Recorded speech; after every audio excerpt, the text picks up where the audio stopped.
शीशे सा बदन लहराए सजन, मुझे नोट दिखा बेदर्द ना बन।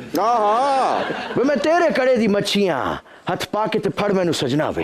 वेट वेट वेट वेट, ये यहाँ पे मीना कुमारी की प्लॉन्टी के बेटे जो यहाँ पे बैठे हुए हैं।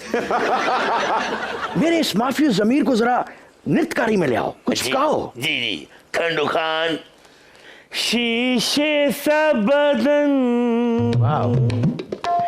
लहराए सजन, मुझे नोट दिखा बेदर्द न बन। मैं तेरे किड़े दी मच्छियां हथ पाके ते फड़ मैनू सजना वे।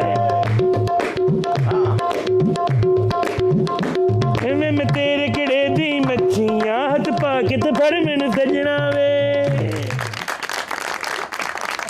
मेरा आपका सुपरहिट गाना था जो आप पे पिक्चराइज हुआ था, ये कोरियोग्राफ किसने किया था?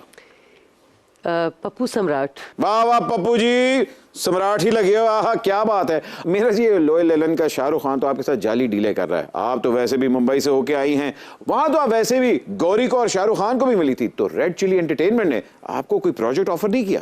मैं अहमद आपको ये बताऊं कि इंडिया और पाकिस्तान के हमेशा जो पॉलिटिकल जो हालात हैं वो कभी अच्छे होते हैं और कभी बहुत बुरे हो जाते हैं। और जब कभी भी पॉलिटिकली स्टेबिलिटी आएगी तो कर लेंगे प्रोजेक्ट।